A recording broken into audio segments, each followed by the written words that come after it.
Olá, esse é o OdontoCast do CRO Pará. O Conselho Regional de Odontologia do Pará está iniciando uma nova etapa para falar de temas relevantes dentro da odontologia, não é, Penélope? Olá, eu sou a Penélope Gotardo, sou conselheira do CRO Pará e hoje vamos falar, junto com o nosso presidente Marcelo Folha, vamos falar com o professor Sidney Sancler sobre um tema extremamente relevante que é a DTM. O professor Sidney Sancler, como nós já sabemos, ele é graduado pela Universidade Federal do Pará, ele é especialista em prótese dental pela FOP Unicamp, mestre e doutor em clínica odontológica pela Unicamp e é professor associado do curso de odontologia da UFPA. Inicialmente, precisamos falar que a disfunção temporomandibular, a DTM, ela acomete uma boa parte da população. E para isso nós trouxemos o nosso querido especialista Sidney, Dr. Sidney, professor Dr. Sidney, para falar sobre a DTM. Sidney, para começar, o que é a DTM conceitualmente? Muito obrigado pelo convite, Penélope, Marcelo. Então, assim, se a gente for fazer um conceito de DTM, são alterações musculares e articulares que acometem os músculos da face, o músculo da mastigação e a articulação temporomandibular. Dentro desse conceito, a gente tem um entendimento que, assim, a gente tem que, antes de tratar a DTM, a gente tem que começar a entender a função. Então, a gente estuda bastante a função, para depois a gente entender um pouco de DTM. Então, a DTM especificamente, como hoje uma especialidade da odontologia, se a gente pegar e ficar uma especialidade estanque, se a gente não tiver a base da função para ter o entendimento da DTM, a gente se perde, que é o que acontece às vezes no tratamento, durante o tratamento. A DTM é uma especialidade nova, né? Ela foi colocada como especialidade pelo Conselho Federal de Odontologia em 2002, quer dizer, tem 20 anos, né? Ela nunca tinha sido antes tratada como uma especialidade, e houveram evoluções dentro desses 20 anos também, né? Como tu falaste, a DTM ela é uma especialidade bem particular, porque eu acho que é a única articulação que funciona bilateralmente, né? Independente das outras, mas com todas as estruturas semelhantes, só que é impossível funcionar sem ser bilateral. Como qualquer outra articulação funciona unilateralmente. Queria que tu falasse sobre isso também. Assim, o entendimento a dificuldade que a gente tem. A gente, quando estuda uma articulação única, a gente sabe a fisiologia, né, o movimento dessa articulação, o movimento cinético, a gente sabe que a gente vai ter um osso único, que é a mandíbula, trabalhando com duas articulações. Qualquer coisa que afete uma, vai afetar a outra. E assim, a articulação em si, ela é movida pelos músculos e pelos ligamentos. Então, quando eu vou fazer um estudo da cinética mandibular, eu vou ter que ter a musculatura primeiro, íntegra, para poder entender um pouco isso. Porque assim, se a gente for pensar, todos os músculos da mastigação, eles são pares. Temporal, masseter, pterodiolateral. Então, eu tenho que ter um equilíbrio entre eles, na função deles. Na fisiologia muscular, eu tenho que ter equilíbrio de um lado para o outro. Tanto é que o normal, um padrão de normalidade, é a mastigação bilateral. Por quê? Porque eu tenho que ter essa divisão de trabalho. Eu não posso estar mastigando apenas de um lado e vou ter uma superfunção desse lado, enquanto que o outro lado vai estar em hipofunção. Então, aí eu vou ter uma hipertrofia de um lado, porque eu estou trabalhando muito, era como a mesma coisa que eu fosse para uma musculação, colocasse 10 de um lado e 5 do outro. Uhum. Vou ativar mais uma musculatura do lado mais pesado. E aí você vai criar com isso uma assimetria na mandíbula, que é o osso único. Então, esses músculos que estão mais fortes, a tendência é que durante o movimento de abertura, que essa mandíbula desloque para esse lado que está mais forte. Consequentemente, vai estar alterando o posicionamento da articulação do lado contrário. Então, toda vez que eu tenho qualquer alteração muscular nesses músculos, vai afetar as duas articulações. Com certeza. Nós temos nas articulações meniscos, cartilagens, osso, músculo, e em todas elas, inclusive na ATM. Só que a ATM funciona bilateralmente. Eu costumo dizer, comparar isso aos meus pacientes, que é como se fosse um carro, né? Quando nós viramos a direção de um carro, as duas rodas viram. Se tiver alguma coisa em desequilíbrio, as rodas não vão virar igualmente e aí vai começando a deteriorar outras estruturas dessa articulação. Então, assim, nós sabemos que temos 3 tipos de DTM, onde uma é muscular, uma articular e a outra é mista, que é articular e muscular. Fala um pouquinho dessas 3, por favor, Sidney. Então, assim, como é que vai começar a alteração? A alteração começa, primeiro, nisso que você falou, a biomecânica da mandíbula. Então, assim, eu tenho esse exemplo. Vamos entender o seguinte. Eu tenho músculos elevadores da mandíbula e tenho músculos depressores de mandíbula. Então, esses músculos são antagonistas. Quando um está funcionando, o outro tem que estar relaxado. Então, e quando for fazer o contrário, quando for baixar a mandíbula, os músculos abaixadores de mandíbula tensionam e os músculos elevadores de mandíbula têm que estar relaxados. Então, é sempre assim, um trabalha, então eles estão em sinergia. Eles estão um ajudando o outro para fazer determinada movimentação. Um exemplo clássico disso é o seguinte, por exemplo, durante a mastigação, eu estou mastigando, e aí tem uma pedrinha no meio do bolo alimentar.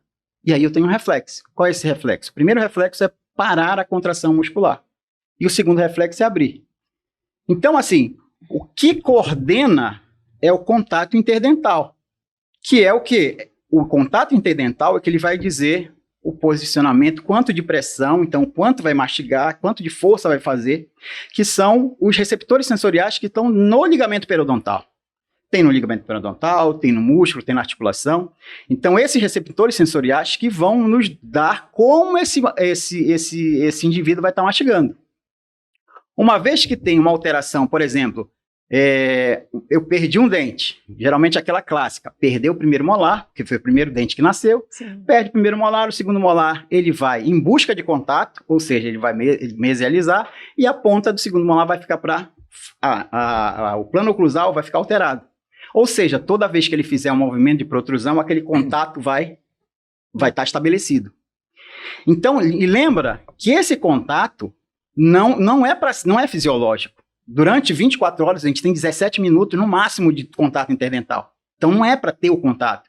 E quando tem esse contato, é como eu falei para vocês, o sistema neuromuscular, ele vai começar a ficar todo alterado. Por quê? Não está tocando o dente? E o contato do dente não é para parar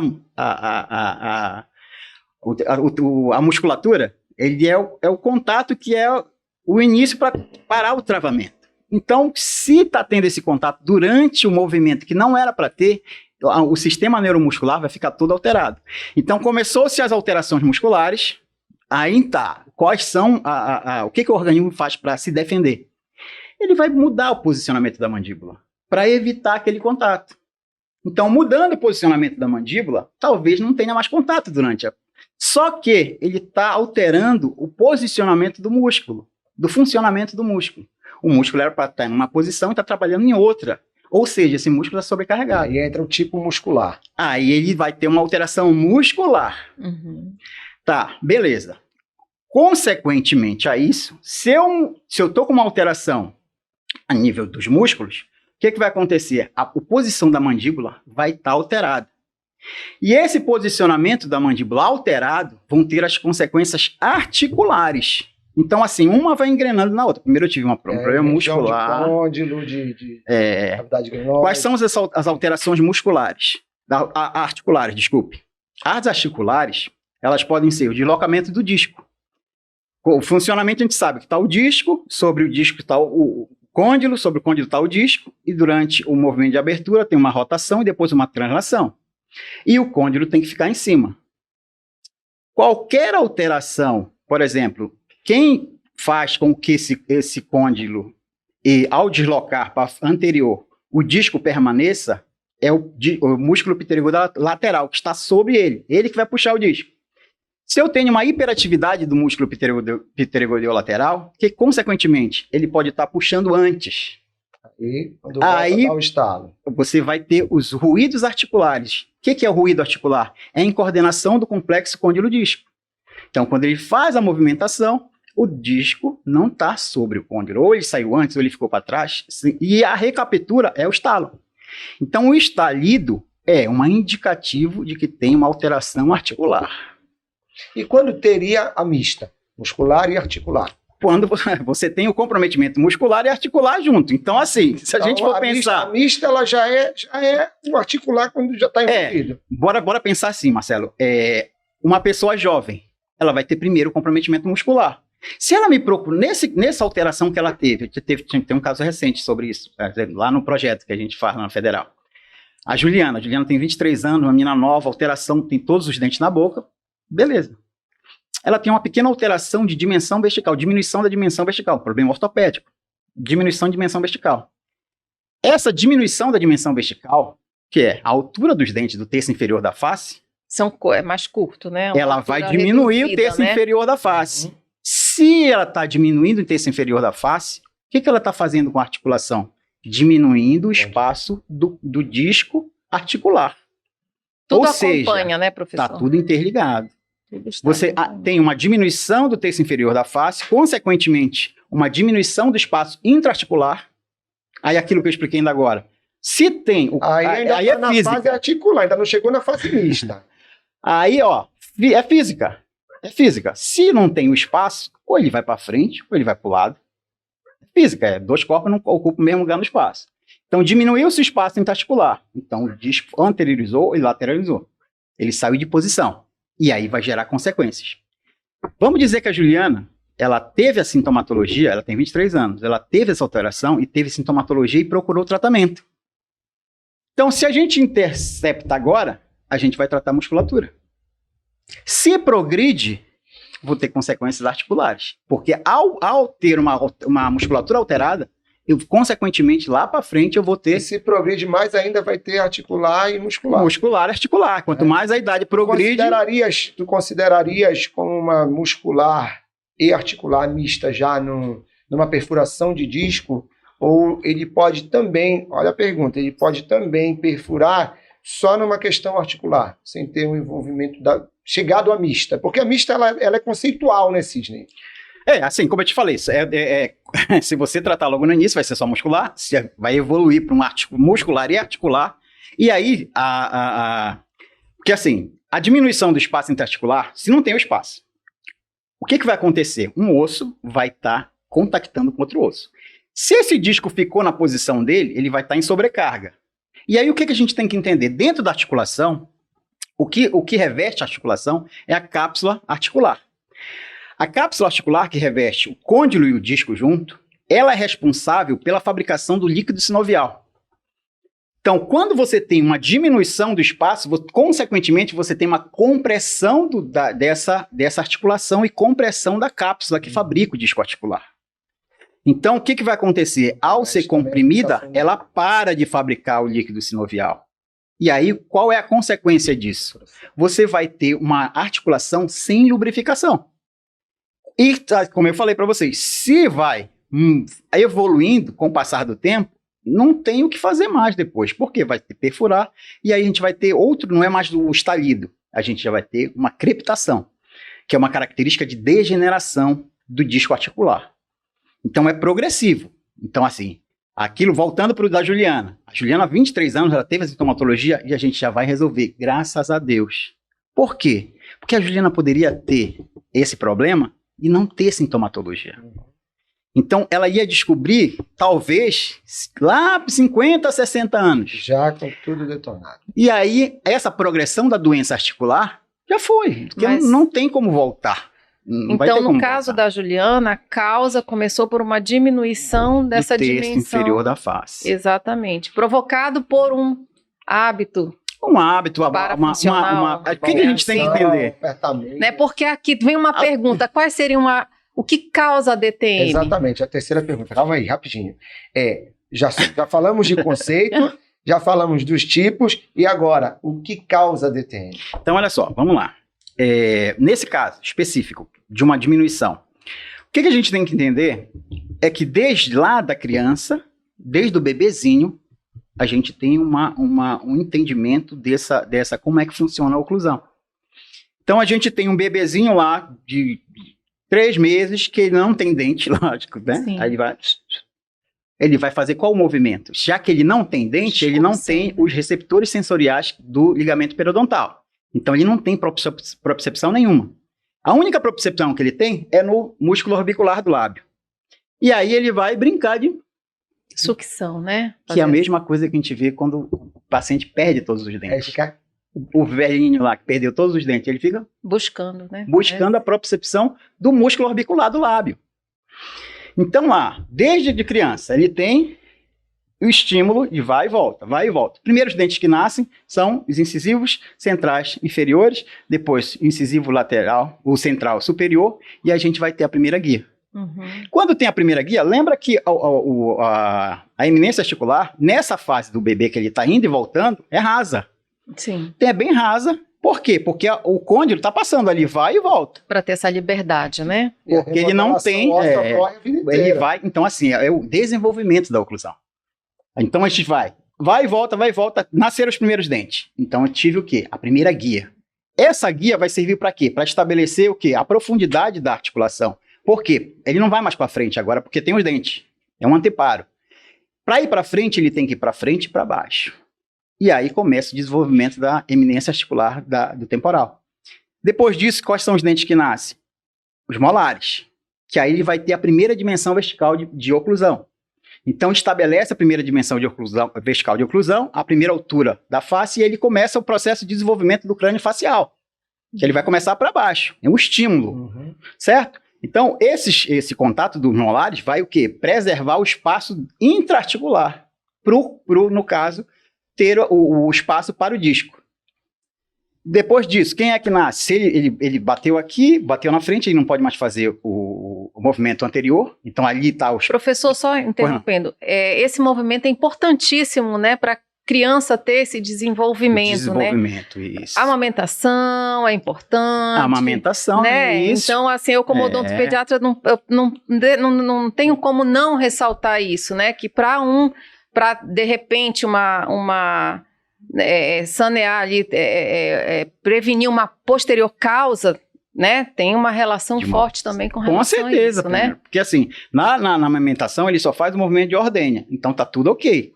Depois nascem os dentinhos, aí com os dentinhos vão ter as guias, que é a guia anterior, depois guia canino, aí você vai nascer os caninos, e aí vai a desenvolvimento da parede lateral da fossa, né? De impedir o côndilo de bater lateralmente. Então, como eu falei para vocês, a gente tem todo um estímulo para quê? Para o desenvolvimento da face. Porque quando é bebezinho, o cabeção é maior, né? O crânio cefálico é muito maior que o facial. E à medida que vão crescendo os dentes, eles vão desenvolvendo. E para isso, para ter o desenvolvimento correto, eu preciso do estímulo. Eu preciso ter primeiro a amamentação e depois a mastigação.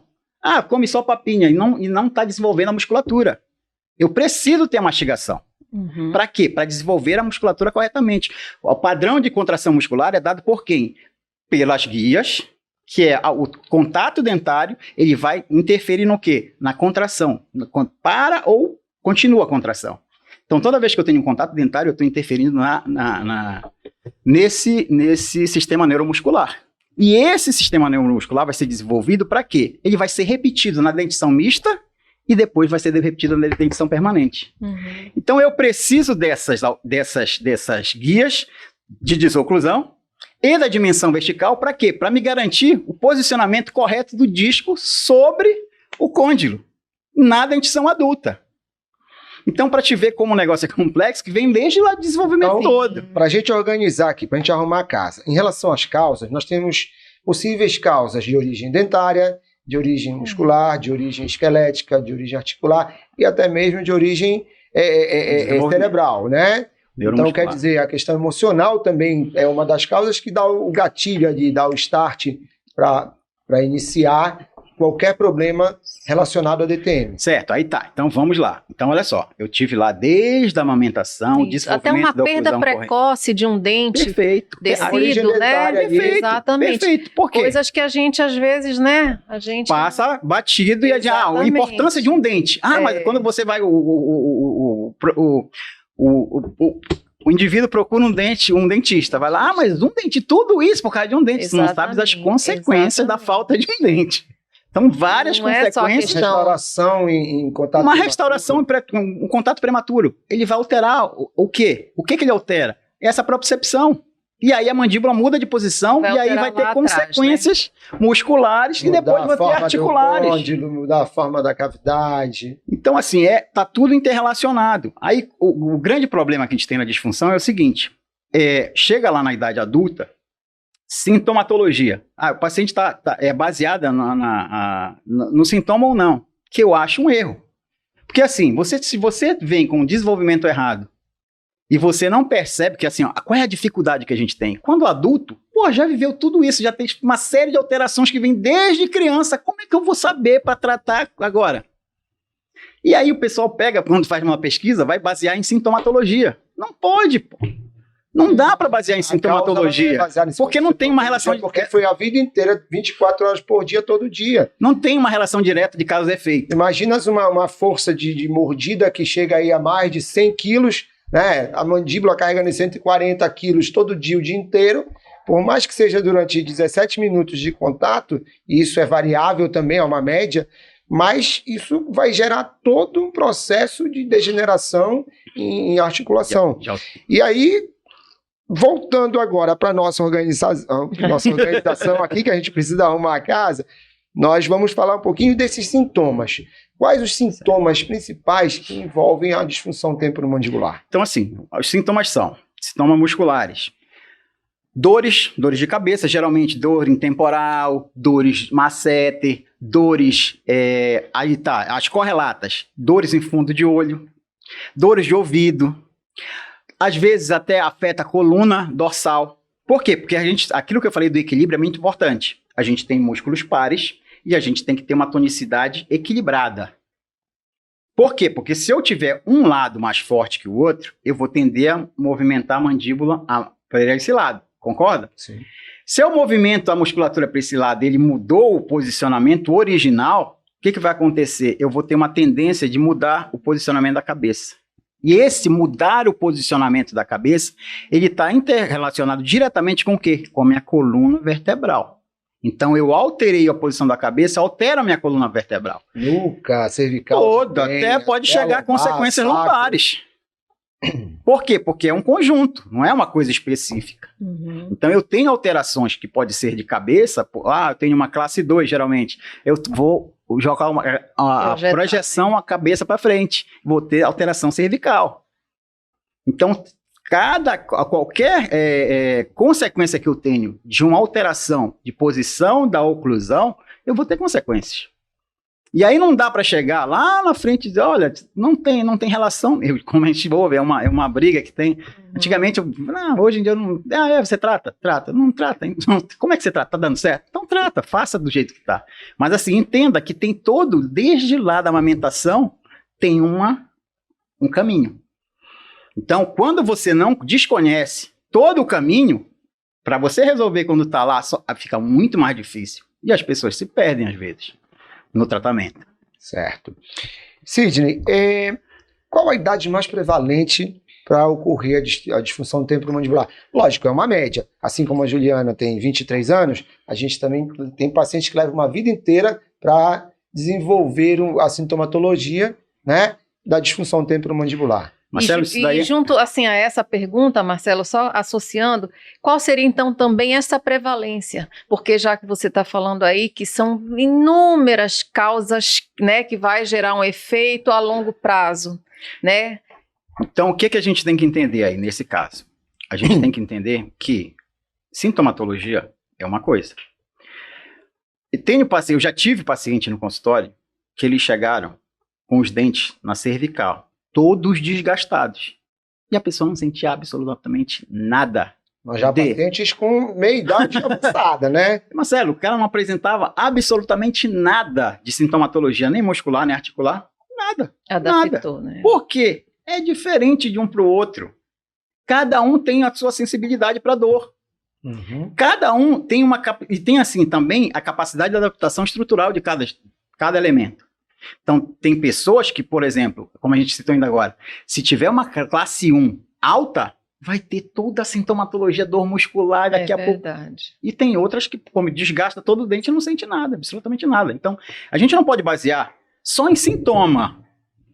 Então, às vezes, assim, a prevalência é de 13 a 35, aí vou voltar naquela pergunta que você fez antes que eu não respondi, sobre o estresse. Como é que é a ação do estresse? Emocional. Quando você tem uma situação de estresse, o que vai acontecer? Você vai ter um aumento da tonicidade da musculatura.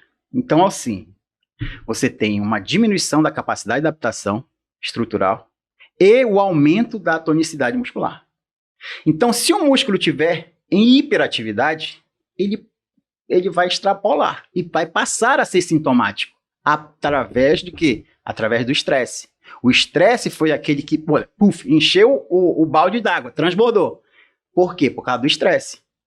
O estresse não vai causar alteração. O estresse por si só, ele não causa. E como não ter estresse? Então, assim, por que eu falo isso? Por que o estresse não causa? Porque se fosse só o estresse, eu teria que ter no consultório, eu teria que ter atendendo pacientes que estivessem estressados e que tivessem, se eu não tenho nenhuma alteração oclusal, tenho os guias, tenho dimensão vertical perfeita, tenho todos os dentes, esse paciente não tem de ter. Então esse cara teria que ter, porque ele passa por estresse. Sim. Então o estresse, ele é um agente que ele vai desencadear. Ele pode desencadear, por esses fatores que eu falei agora. Então, ele ainda por si só, ele não é a causa é o estresse. Não é a causa do estresse. Uma outra pergunta interessante, e a gente precisa evoluir com ela, atualmente, quais os exames mais utilizados para detectar a disfunção de ATM? Na clínica do dia a dia, como tu tens abordado isso aí?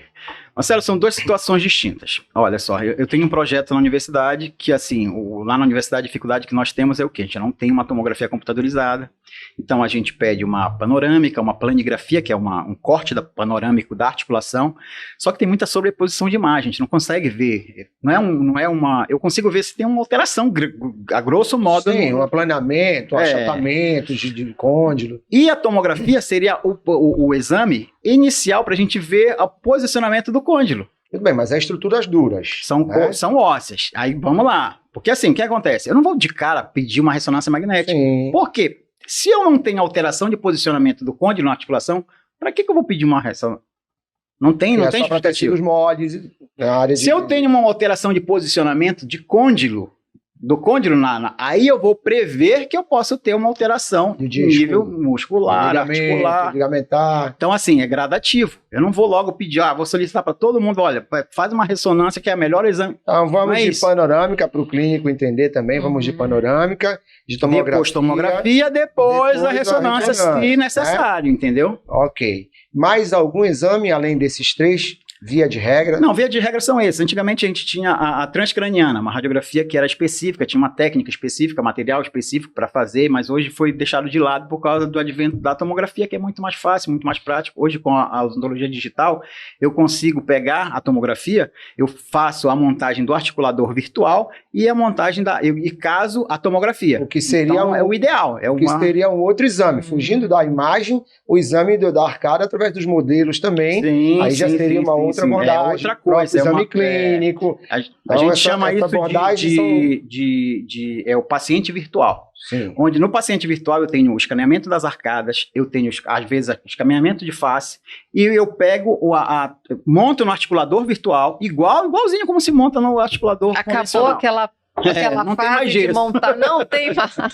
Na verdade, o que eu estou te provocando é justamente isso. A gente tem os exames de imagem, mas não deixou de ter os exames dos modelos e da boca do paciente, para saber ali alterações que a gente consegue fisicamente detectar também, como um contato prematuro. Marcelo, isso é perfeito na odontologia digital. Porque assim, se a gente consegue montar no articulador e a gente tem visualizações, eu consigo ver um corte que eu não tenho acesso no gesso. Eu consigo fazer um corte como se fosse uma tomografia no digital, que eu consigo ver onde o específico está tocando. Então, essa precisão do digital é veio para trazer uma rapidez, é muito mais rápido no digital, Sim. e mais preciso. Mas o que eu quero Com te dizer assim, para o grande público que está nos assistindo também, nem todo mundo ainda tem acesso ao digital. E dentro dessa premissa que tu estás falando, o digital é uma tendência. É uma ferramenta. É uma grande ferramenta, É uma né? ferramenta. Mas nós ainda temos a questão da odontologia analógica que muitos ainda utilizam. E é um dos exames para se detectar também uma disfunção temporomandibular. Por que eu falo que o digital é uma ferramenta? Porque assim, não adianta nada, se tu não tiveres o conhecimento, o digital só vai te fazer tu fazeres besteira mais rápido. É a velha situação de dar uma Ferrari para quem não sabe dirigir. Né? Então assim, tu tens que ter o conhecimento, tem que ter a base para te poder ir pro digital. Pra gente ir pro digital, a gente tem que saber odontologia raiz, né? Isso, tem que saber Sem a base da saber, odontologia. fica difícil. Você vai digital direto, aí você vai fazer coisas mais rápidas. E geralmente é o seguinte, o que está acontecendo no digital hoje? Faz o escaneamento, tá? Manda para um planning center. Ou seja, você perdeu a sua capacidade de fazer o planejamento. Quem faz o planejamento é o planning center. Aí, peraí, calma. Eu sei onde eu quero o meu implante, eu sei onde eu quero, as forças vão incidir sobre essa prótese. Tem que tá ali, Então eu tenho que fazer o meu planejamento. Não é um cara que não sabe como está a condição clínica do meu paciente. Sim. Com certeza. Sim. Vamos em frente. Me dá uma diferença de abordagem, tá? Ou as diferenças de abordagem no teu planejamento e execução para um caso agudo e um caso crônico de DTM. Essa Sim. é uma pergunta que eu acho que é muito pertinente, porque são momentos diferentes que nós vamos atuar, né? Então, acho que isso daí a gente precisa também elucidar para os nossos colegas. Marcelo, é assim, o que acontece? O paciente ele vai te procurar por quê? Porque ele está com dor. Então, ali você vai rapidamente ver aquilo que eu expliquei ainda agora, qual é a alteração que ele tem. Se ele tem uma alteração muscular, qual é a dor que ele está sentindo? Isso é muito importante. Ouvir o paciente, para a gente conseguir identificar qual é a origem ali daquela dor. Primeiramente, eu quero tirar meu paciente desse quadro de dor. E aí eu vou ver qual é a interferência que está tendo. Qual é o problema que está tendo? É um problema muscular? É um problema articular? Então, se for um problema articular, o que eu posso fazer? Eu posso entrar com uma medicação, eu posso entrar com um relaxante muscular, eu posso entrar, mas assim, específico para aquele momento. Porque eu tenho que fazer uma avaliação geral para ver como é que estão as estruturas. Porque eu posso ter uma dor de uma musculatura que não tem nada a ver com a origem. Então eu vou investigar depois. Primeiro momento, eu vou tirar a dor do paciente. Segundo momento de investigação, eu tenho que fazer uma tomografia, tenho que montar um articulador, tenho que ter subsídio para ter o diagnóstico. Então, eu não posso ir lá, diagnóstico, não sei o que é, toma essa medicação e fica só com a medicação, só vou no sintoma. É a mesma coisa que o paciente tem uma perna menor que a outra. Não, toma esse analgésico, faz esse laser, faz essa, não sei o que. O cara tem uma perna maior que a outra, tem que nivelar para a função voltar ao normal. O diagnóstico ele é importantíssimo para o planejamento e prognóstico para depois executar. Né? Então, dentro dessa premissa aí, a conduta, para resumir a conduta, tem mais perguntas aqui interessantes também, num paciente que te procura com uma questão de dor aguda e um que te procura com aquela dor mais desconfortável, mas que é intermitente o tempo todo, são duas condutas diferentes. Aborda rapidamente, fazendo como se estivesse atendendo um paciente com a dor aguda e um paciente com a dor crônica. Então, na dor aguda, a gente entra com a medicação e tenta fazer, por exemplo, o digital ajuda muito nisso. Se eu tenho o digital no consultório, eu já faço um escaneamento, já moldo, já coloco um aparelho oclusal plano. O aparelho oclusal ele vai ter a função de, no primeiro momento, aquilo que eu expliquei ainda agora, se eu vou aumentar a dimensão vertical. Se eu aumento a dimensão vertical, eu descomprimo a TM. Se for um problema articular, já resolve aí. Ou seja, qualquer coisa que o paciente coloque, por exemplo, colocou na boca, qualquer coisa que mantenha... Um algodão vai minimizar. O côndilo vai para trás, vai para cima de novo. Você vai ter uma alteração da dimensão vertical, consequentemente, um aumento do espaço interarticular. Sim. Então, isso daí já vai dar um conforto, né? Conforto para ele. O que o Marcelo falou é muito importante. A dor, geralmente, dos pacientes, a maioria dos pacientes, não é uma dor aguda, que ele chega no... não é isso. A dor é uma dor constante que tira a qualidade de vida do paciente. Sim. Então ele chega, logicamente que eu já tive paciente que o paciente estava na minha frente, doutor, dá licença, com tanta dor que ele foi vomitar. Que assim, é uma das características. Sim. Quando o paciente está com muita dor, Sim. vem o vômito. Então ele já tive esses pacientes. Uhum. Eu tive pacientes já, alguns pacientes que eu reposicionei mandíbula por disfunção de ATM. Não é fácil, é uma situação bem complicada também. Até mesmo mudança da tua posição para poder reposicionar essa mandíbula. Então, um tratamento ortodôntico, que é a especialidade da Penélope, um paciente estava fazendo tratamento ortodôntico com o colega não conseguiu repor, deslocou na hora que ele foi fazer a manutenção, e ele passou mais de hora com ela, me procurou, foi ao consultório e eu consegui ali fazer a reposição daquela mandíbula. Mas dentro desta situação, aquela paciente estava 1 hora com a mandíbula aberta e morrendo de dor. Então, isso é uma outra situação também que a gente aborda, entendeu? E um assunto pertinente também no consultório ortodôntico, né, que eu faço ortodontia, o paciente chegar para mim e falar, doutora, depois que eu coloquei aparelho, eu comecei a sentir muitas dores na minha ATM, né? Então, é aquela pergunta que não quer calar. O tratamento ortodôntico pode provocar a DTM? Assim, o que acontece? Diretamente não tá relacionado. O que vai estar relacionado? Olha só, ele está ativando, você está ativando a propriocepção do paciente. Quando você faz isso, esse paciente provavelmente já vinha com histórico de lá de trás de alteração. É um problema crônico, né, professor? A gente sabe. Quando você colocou o seu aparelho, que é a mesma coisa do estresse. Foi a gota d'água. Não foi o seu tratamento ortodôntico que causou. Ele já vem desde lá de muito tempo com um problema.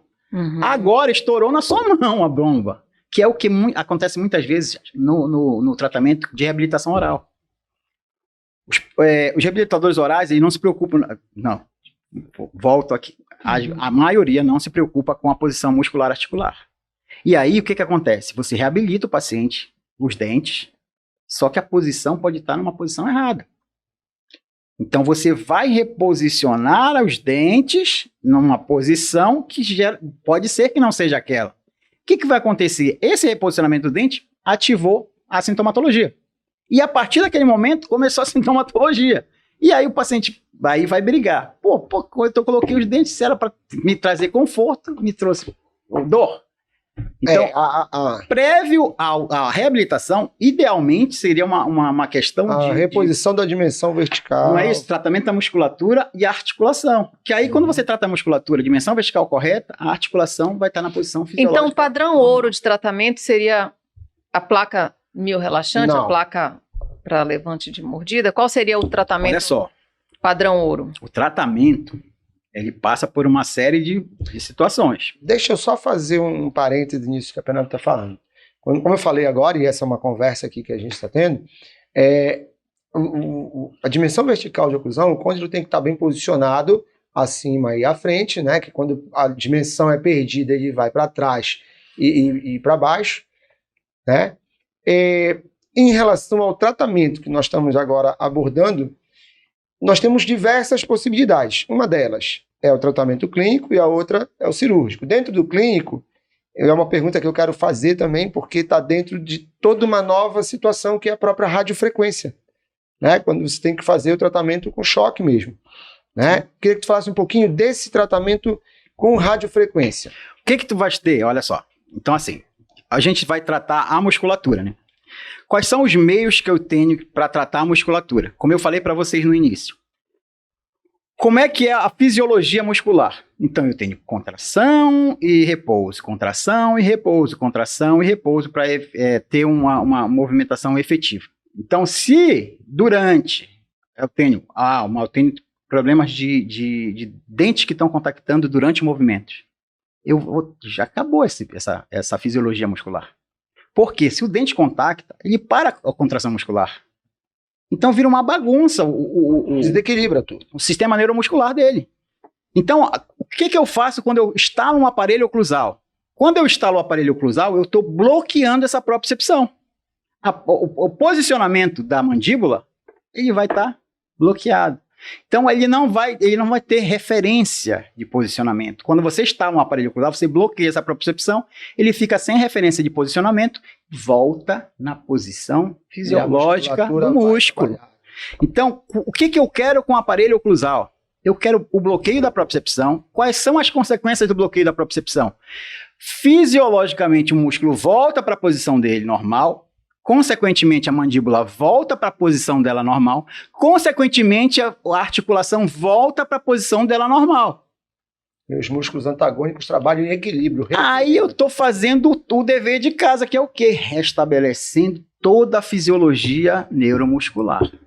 Isso seria o padrão ouro de tratamento, o restabelecimento, mas aí entram os tratamentos coadjuvantes. Coadjuvantes. Nessas fases de tratamento, se eu entrar com uma fisioterapia, se eu entrar com até agora... Compressa quente, as agulhas... Acupuntura. Então, todas essas terapias vão ajudar. Mas assim, se eu entrar só com acupuntura, se eu não coloquei o posicionamento da... Mas tu não me falaste ainda da radiofrequência. Seria essas outras que você falou, coadjuvante, seria para minimizar a dor, controle da dor, né? Que foi gerado por um problema. Então, a radiofrequência vai trabalhar na musculatura, fazendo com que volte ao normal, a fisiologia muscular volte ao normal. Então, se eu não posso só tratar, só a radiofrequência, para quê? Para voltar com a fisiologia muscular. Se tiver um contato lá, o contato é um indicativo próprio dessa contração muscular. Então, está alterado. O circuito está alterado. Então, eu tenho que tirar a causa para poder ter a ação da musculatura fisiologicamente funcionando perfeito. A radiofrequência, todas essas terapias vão fazer com que haja mais rápido essa alteração. O principal dentro do tratamento clínico é restabelecer o padrão de reequilíbrio neuromuscular. E os coadjuvantes, como nós falamos, a fisioterapia, exercícios para relaxamento, a radiofrequência, o próprio laser. A laser terapia. A reabilitação, né? A reabilitação ela vai entrar num segundo momento, né? E também a questão das compressas e a medicação. Medicação anti-inflamatória, então, analgésica. Assim, é uma gama, mas eu sei quando entrar cada um deles. Aí eu não posso fazer o seguinte, então não bora alterar a oclusão de início. Eu não posso, eu tenho que... Primeiro músculo é a propriocepção, que você vai restabelecer a propriocepção, aí depois você retonicidade muscular. O músculo que está hiperativo diminui, o que está hipoativo vai reequilibrando. Reequilibrou, a tua mandíbula mudou de posição. Mudou de posição a mandíbula, a articulação foi para a posição dela ótima, tanto de espaço quanto de anteroposterior, lateral. Então eu estou otimizando na sequência. Então é tudo encadeado. Mas tem uma coisa que nós não falamos e vamos falar agora também rapidamente, né? Porque está acabando já, infelizmente, vamos dizer que vamos passar todo o tempo do mundo também. O psicológico tem que também trabalhar o emocional. Né? O emocional, Marcelo, o que vai entrar? A dificuldade, é uma dificuldade muito grande que as pessoas, principalmente com a pandemia, isso a gente está vivendo isso. Né? A gente está vivendo, são emoções que as pessoas não conseguem colocar para fora. E aí vai descontar em quem? Articulação. Nos músculos, nos dentinhos, vai começar a desgastar. Por quê? Porque eu tinha que ter colocado essa emoção para fora, não coloquei, eu guardei. E aí, à noite, eu vou lá e desconto no meu dentinho que... Sobre os hábitos, né?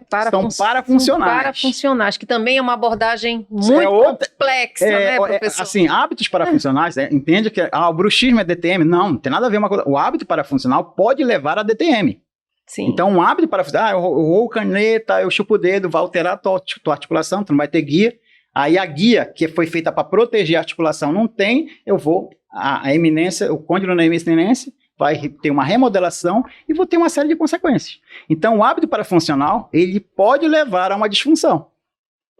E eu preciso tocar nesse assunto sempre, porque o conselho, ele trabalha no que diz respeito a questões éticas. Sidney, nós sabemos que está acontecendo muita coisa que está causando problemas à sociedade, né? Então, tratamentos inadvertidos, tratamentos até indevidos, principalmente, têm gerado muito processo dentro do conselho.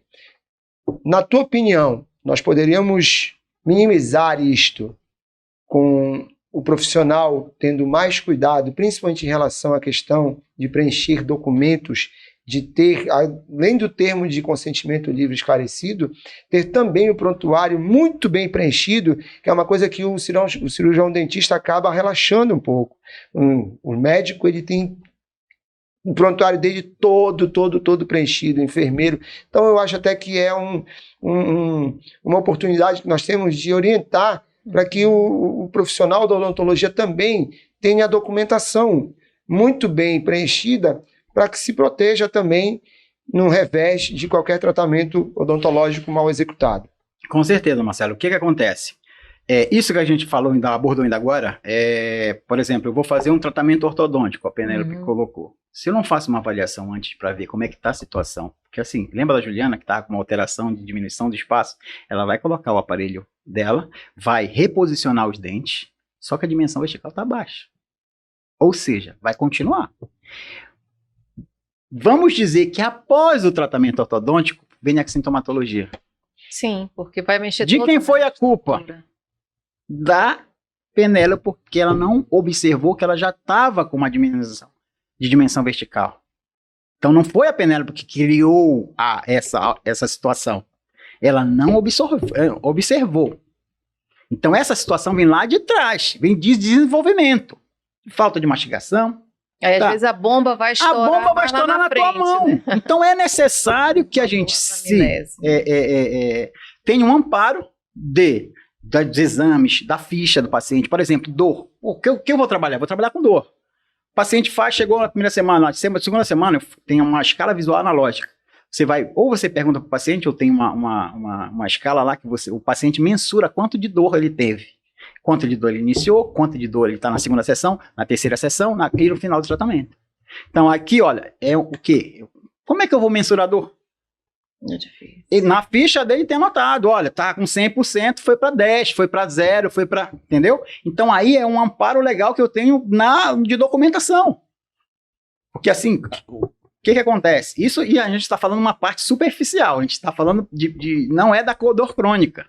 Porque se a gente chegar e falar em dor crônica, tudo que eu falei agora, esquece, não vale. Por quê? Porque alterou-se a fisiologia da dor. Não foi do indivíduo em si. Sim. Alterou a fisiologia da dor. Nada que eu faça vai resolver aquele cara. Porque já é a dor em si.